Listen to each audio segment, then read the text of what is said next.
I'm currently in a predicament, and quite frankly, I don't know what to do. I'll start from the beginning. 5 years ago, my next-door neighbor Charlie, or Charles as we call him, informed us of his 14-year-old son's disappearance. He reported it to the police, it was on the news, it was everywhere. Me and my wife felt absolutely awful and always offered to help them out in any way we could. As the years passed with no word of their son, we assumed they eventually came to terms with it and realized the worst had probably happened. Me and my wife never had the nerve to ask if the body ever turned up. Occasionally, Charles and his wife would invite me and my wife over for a barbecue during the warmer months. We noticed neither of the two were ever the same since their son had gone missing. Charles' wife Kathy was always quieter and more reserved, and Charles just seemed more awkward and nervous, both understandable to a certain extent. Fast forward a couple of years later to just last week. Charles came over to me when I was taking out the garbage and asked to borrow a shovel. Without hesitation, I ran to get him my best shovel, not asking why he needed it. He thanked me and said he just had to do some work in his backyard and he'd get it back to me by tomorrow. He then disappeared into his backyard. I went inside, and when I was by one of my upstairs windows that has a clear view into Charlie's backyard, I could see he was digging out a really big hole in the ground. He seemed to be struggling a bit. He's 56 after all. I figured I'd go grab my second shovel and help him out. As I entered his backyard and called his name, he looked up from what he was doing, dropped my shovel, and hurried over to me, saying, No, it's okay, Tim, I got it. Please, just leave." I said, "What's wrong with you? It's not a big deal." Mainly because of his bizarre reaction. He told me I will not allow you to use that shovel in my backyard, and then pointed to the gate as if I were a dog. I was so taken aback by how he was acting that I just left without saying another word. I went upstairs to spy on him through the window. He was digging the hole for at least another half hour. When it finally looked like he was done, he started looking around, like up high at neighboring houses as if to check and make sure nobody was watching. And then, before I could think to hide, he spotted me at my window. All I could do at that point was casually walk away. He's up to something, and I wanted to find out what. I continued to look at his backyard every so often, but he wasn't digging anymore. I figured he knew I was watching now and would wait until it was dark out. And I was exactly right. At 1:30 in the morning, I heard the sound of a shovel hitting the dirt outside. It was too dark to see anything from my window now, so I snuck outside quietly and looked over the fence in the backyard. I could see him digging loud and clear now. When he went inside his house, I took that opportunity to sneak into his backyard and take a look at what was in the hole he was digging. The moonlight alone revealed a small piece of a black garbage bag protruding from the dirt at the bottom of the hole. I looked at his back door and back at the hole. I did this 3 more times, deciding whether or not to see what was in the bag. In the end, I decided to run back to my backyard, and it was a good thing I did because he came back outside seconds later. But he wasn't digging. In fact, he disappeared to the other side of his house and didn't come back. I went back into my house and quietly got back into bed, trying not to wake up my wife. The next day, the first thing I did was look out my window to see that the hole in the ground was completely patched up in Charles' backyard. I also noticed that his SUV was parked in the street now instead of his driveway. I don't know what happened throughout the rest of that night, but I'm disturbed to think that what was at the bottom of that hole might have been his son's body. For all I know, he dug up that hole to remove whatever he had previously buried down there and drive it somewhere else to dump it. This is all speculation, call me crazy if you want. I haven't told anyone, not even my wife. And quite frankly, I don't know what to do. Charles never gave me back my shovel. I'm not going to ask him for it. In fact, he's been avoiding me ever since. And something disturbing happened yesterday. I by coincidence happened to look out my window across to Charlie's house and caught him standing at one of his windows looking into mine. When he saw me, he shut his blinds, and that was in the middle of the day. I have no idea what to do, but I'm honestly terrified.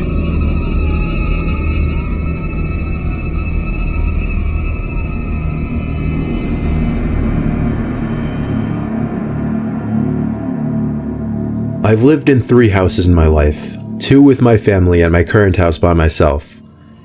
We lived in the first house for the first 15 years of my life, and the second house the next 7 before I moved out to my current home. This experience happened in my first home when I was 15, within the last few months of my family living in that house. I don't remember my family ever being really friendly with the neighbors. In fact, there were 2 kids living next door with their dad that me and my brother had only talked to maybe once or twice our entire lives. As bizarre as that is, though we did know both of their names, Eric and Todd.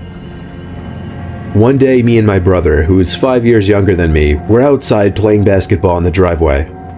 That was when one of the 2 boys next door, Todd, came outside and walked over to us, initiating a conversation. I don't remember what we said to each other quote for quote, but I remember the first thing that he asked us was if it was true that we were moving. As the older brother, I did most, if not all, of the talking. Todd was probably the same age as me. I never actually asked. By the end of the conversation, he invited me to come with he and his brother to shoot BB guns by the river in the woods down the road the next day. I agreed since it was the weekend and I didn't have anything going on anyway. My little brother asked if he could come at the last second, not under the assumption that he was automatically invited as well. Todd said yeah and then walked away. Late the next day, around an hour before dusk, Eric and Todd rang the doorbell. We were quick to answer the door because our parents didn't know that we were going out to shoot BB guns. Walking down the sidewalks with Todd and Eric decked out in camo gear and carrying a duffel bag of BB guns was really strange. The level of seriousness these 2 clearly had in this was really weird to me and my brother, and we kept meeting eyes, holding in our laughter a couple of times because of it. We got to the woods having spoken very few words. I could already tell these 2 were kids of few words. Maybe why we hadn't met them officially until that point. Todd dropped the duffel bag onto the ground and unzipped it, while Eric aggressively snapped a branch off a tree and threw it into the river. Me and my brother looked at each other again, this time not finding it as funny. Todd pulled out a couple of guns and handed them to me and my brother, and that's when Todd dropped the bomb and told us they were real guns. Eric grabbed a loaded gun from the bag and began firing at trees across the river. When I realized he wasn't joking about the guns being real, I was in a mix of anger and confusion. I grabbed the gun from my brother's hands and placed both of them back in the bag. I told them we weren't comfortable with this and had to leave. Eric stopped firing, and they both looked at us with expressions that seemed half angry. One of the 2 boys yelled a curse word at us as we were walking away. I always had a feeling these 2 were bad kids, but this confirmed it. I told my brother not to speak to them anymore for the remainder of our time living there. We told our parents at the dinner table that night that they were really weird kids, but we didn't mention the gun thing. I woke up that night to a breeze of cold air hitting me in the face. My window was open all the way. I felt something hard press up against the back of my head as I was looking out the window, and somebody behind me going, "Shh, shh." Somehow I didn't scream or jump, I just stayed calm. I was able to understand what was going on surprisingly quickly. I heard Todd's voice in a whisper behind my head. He told me if I ever told anybody, especially his dad, about the guns or the visit, he would come back and kill me and my entire family.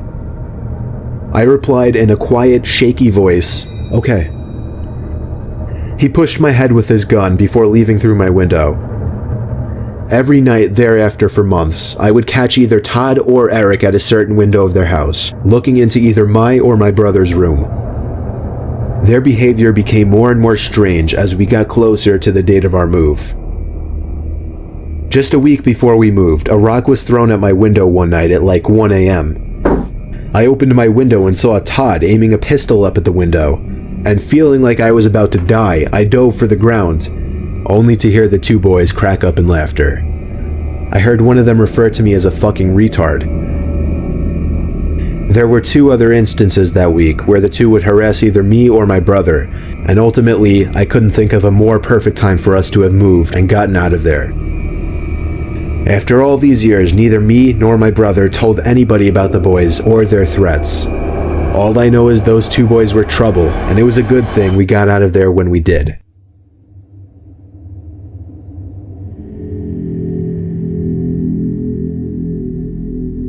At the time I'm writing this happened 2 weeks ago. I've always hated just about all of my neighbors. I'm fresh out of college and I'm living on my own, but that comes at a price. I'm living in a really shitty area, the only place I could afford a house.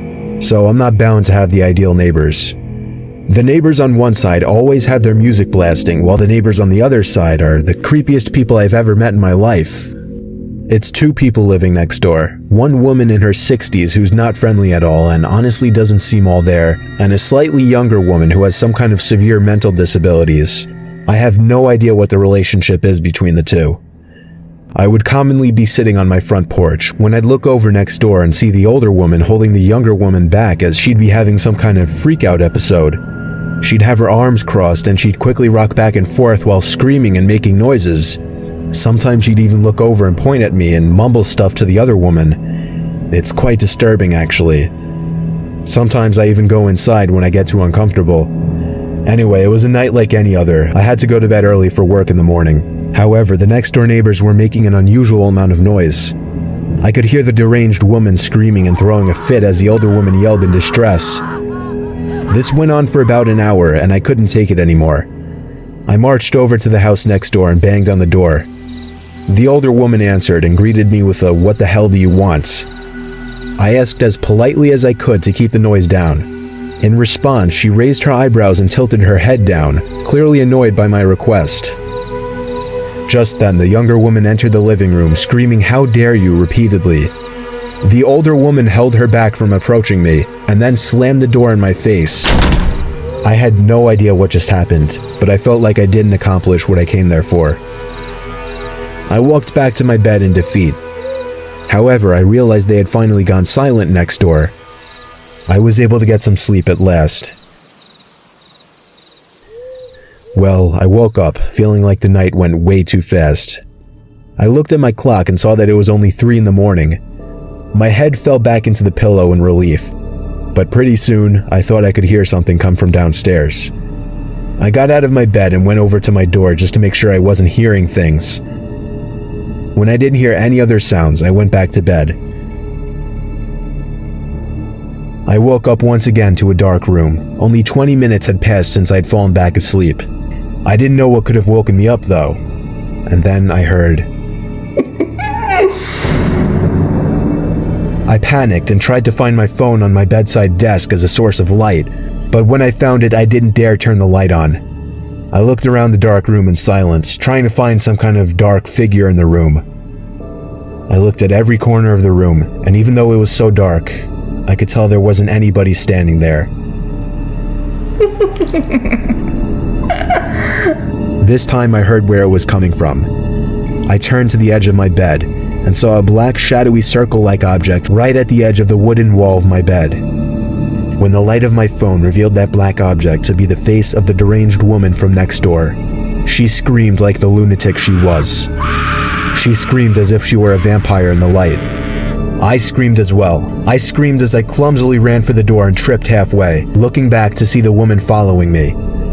I slammed the bedroom door behind me and ran all the way downstairs, where I locked the door leading to the upstairs. I called the cops as the woman pounded on the door, screaming incomprehensible things. When the cops showed up, I told them the woman lives next door and that she was mentally insane. The older woman from next door came over after hearing all the commotion and spoke with the cops, pleading with them to let her go, but they insisted they had to take her in for at least the night.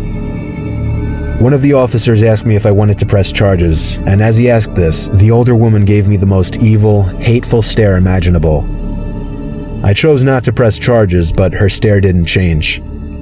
The officers drove the ill woman away, while the older woman continued to stare at me as she walked back to her house. 5 minutes later, I saw her get in her car and drive away. These two still live next to me. I'm seriously considering moving out because the creepy woman next door makes it clear she despises me. And I've concluded that the mentally ill woman is not only terrifying, but dangerous as well.